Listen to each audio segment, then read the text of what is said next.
Uşaq qidalarının təhlükəsizliyi dövlət nəzarətinin ən vacib və ən həssas prioritetlərindən biridir və körpə və azyaşlı uşaqlar üçün nəzərdə tutulan bu məhsullar xüsusi risk qrupuna daxil edildiyi üçün onların istehsalı, idxalı və dövriyyəsi hər zaman ciddi nəzarətdə saxlanılır və onun nəticəsidir ki, uşaq qidalarına dair təhlükəsizlik normaları, keyfiyyət normaları, onların etiket və qablaşdırılmasına dair tələblər qanunla tənzimlənir və ölkəmizdə erkən və azyaşlı uşaqların qidalanmasına dair qanun var, qanun qüvvədədir və həmin qanuna əsasən də uşaqların qidalanması üçün istifadə edilən süni qidaların təhlükəsizlik normaları tənzimlənir və həmin qanundan əlaqədar mən sizə bir mübdanı diqqətə cəlb etmək istərdim ki, nəinki qanun bizə deyir ki, bu qida təhlükəsizliyi sahəsində normativ texniki səhərlərin tələblərinə, həmçinin də Ümumdünya Səhiyyə Təşkilatının standartlarına, tələblərinə uyğun olmalıdır. Ölkəmizdə uşaq qidalarının istehsalı ilə bağlı müəssisə yoxdur. Hal-hazırda ölkəmizə ixal olunur uşaq qidaları və qanunun əsas müddalarından da biri uşaq qidaları, süni qidalar, yəni üçüncü ölkədən ixal oluna bilməz. Bu digər şərtləri biz sadalaya bilərik. Yəni biz üçüncü ölkə dedikdə, məsələn, uşaq qidası ixal olunub şərti deyiləm Gürcüstana, Gürcüstandan gəlir Azərbaycana. Yəni bu qanun bizə bunu icazə vermir.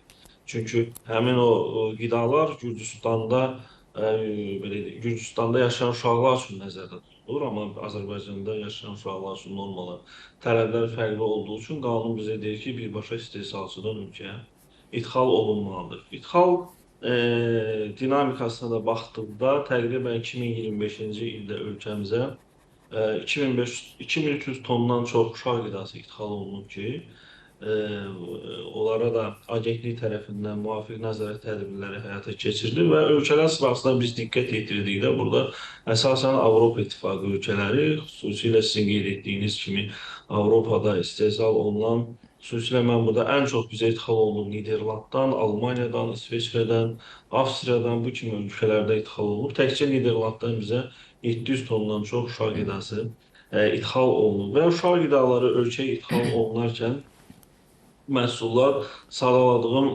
qanunvericilik aktlarına uyğun olaraq onlar fiziki laborator müayinələrə cəlb olunur və qeyd etmək istərdim ki, ölkəmizə 22 ölkədən 43 istehsalçı məxsus, yəni uşaq qidaları ixal olunur və bunlar da ölkəyə ixal olunduqda 26 müxtəlif parametrlər üzrə laborator müayinələrə cəlb olunur.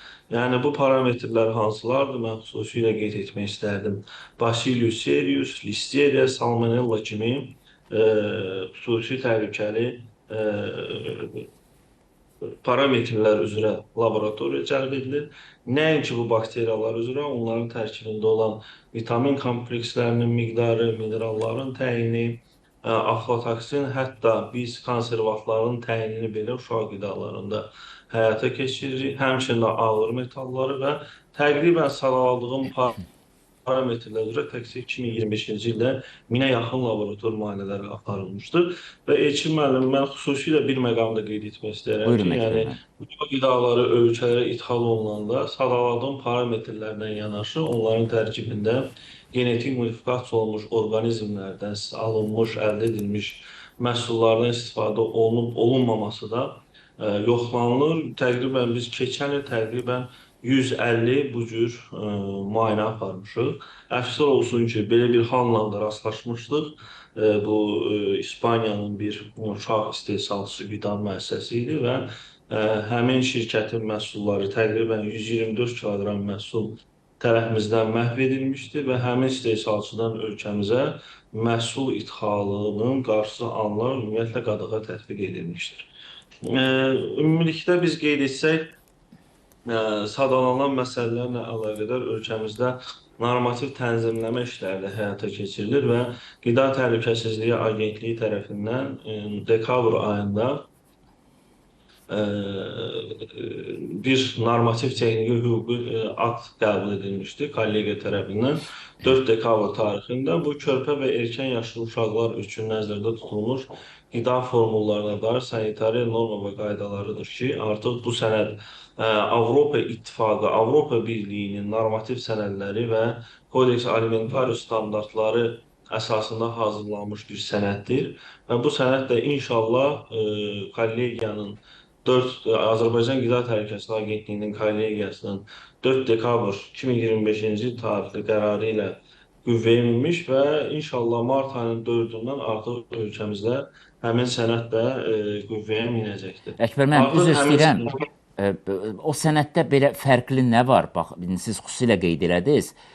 Mənim üçün də aydın olsun, bəli. tamaşaçılar üçün də.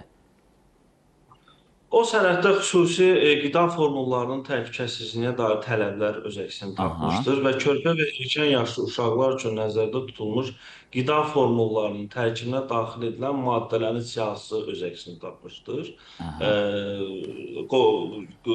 Daha sonra körpə və erkən yaşlı uşaqlar üçün nəzərdə tutulmuş qida formullarına dair, yəni onun tərkibində belə deyək ki, pestisidlərin, zülal hidrolizatlarından hazırlanan maddələrdə zülal tərkibi, onun tərkibində olan vitamin, saxaroza, qlükoza, inozitol və digər belə deyək ki, parametrlər öz əksini tapmışdır.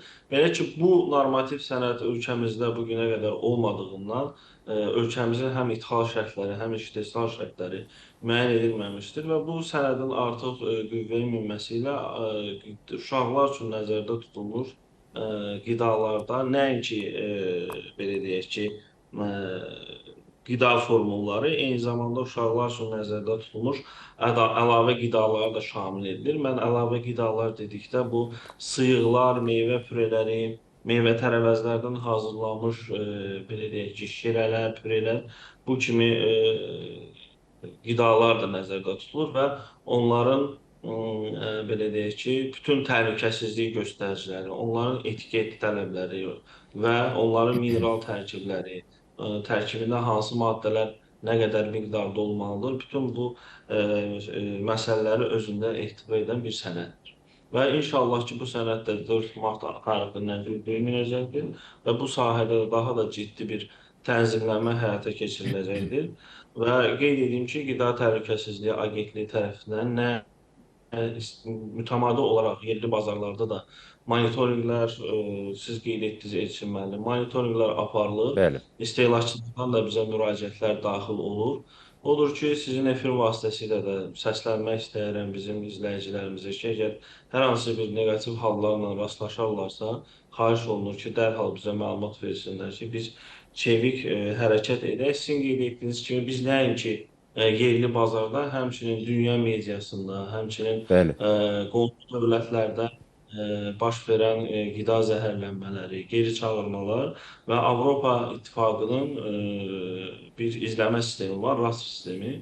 Azərbaycan Respublikasında o sistemə qoşulmuşdur və RAS sistemi ilə geri çağırılan məhsullara biz dərhal reaksiya bildiririk və son dövrlər xüsusilə tanınmış markalarda baş verən bu cür çirklənmələr, istehsalat çirklənmələri, bu cür aşkar edilən uyğunsuzluqlarla əlaqədar olaraq dərhal çevik biz işə başlamışdıq. Sevindirici haldır ki, həmin məhsullar ölkəmizə ithal olunmamışdır. Yalnız İsveçrədən ithal olunmuş Neo bir əmtəə nişanlı, yəni geri çağırılan həmin məhsul partiyası tərəfimizdən müəyyən edilmişdir və onun da bazara çıxmağının qarşısı alınmışdır. Və bu dövrün ərzində aparılan monitorinqlərin və ixalda aparılan nəzarət tədbirlərinin nəticəsində təqribən 3 tondan çox uşaq qidası ixalçı ölkəyə geri qaytarılmışdır. Bu əsasən onların tərkibində aşkarlanan Bacillus cereus bakteriyalarından əlaqədar idi.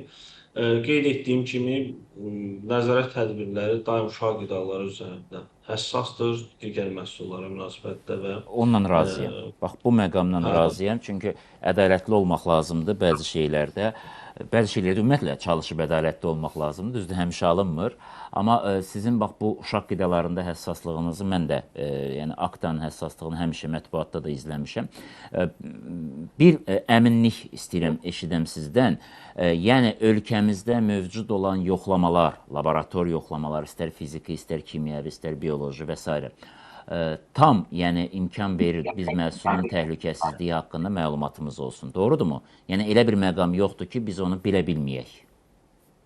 Tamamilə doğru Elçin müəllim. Yəni uşaq qidaları xüsusi risk qrupuna aiddir və Qida Təhlükəsizliyi İnstitutunun, yəni agentliyin tabeliyində olan bir təşkilatdır. Qida Təhlükəsizliyi İnstitutunun müasir laboratoriyaları bizə imkan verir ki, sadaladığım parametrləri biz analizlərini aparırlar və bizim müasir laboratoriyalarımız beynəlxalq akkreditasiyadan keçmiş laboratoriyalardır. İngiltərə, Avstriya bu kimi ölkələrin laboratoriyaları ilə Avstriyanın Qida Təhlükəsizliyi Qurumunun laboratoriyası, İngiltərə Qida Təhlükəsizliyi Qurumunun laboratoriyası ilə səriştəli testi aparmağa imkan verən laboratoriyalarımız vardır və bizim laboratoriyalar haqqında nəinki yerli, beynəlxalq ekspertlər də hər zaman müsbət fikirlər söyləmişdir və odur ki, mən buradan əminliklə sizə bildirə bilərəm ki, agentliyin laboratoriyasında aparılan analizlər tam peşəkar səviyyədə, tam müasir avadanlıqlarla aparılır və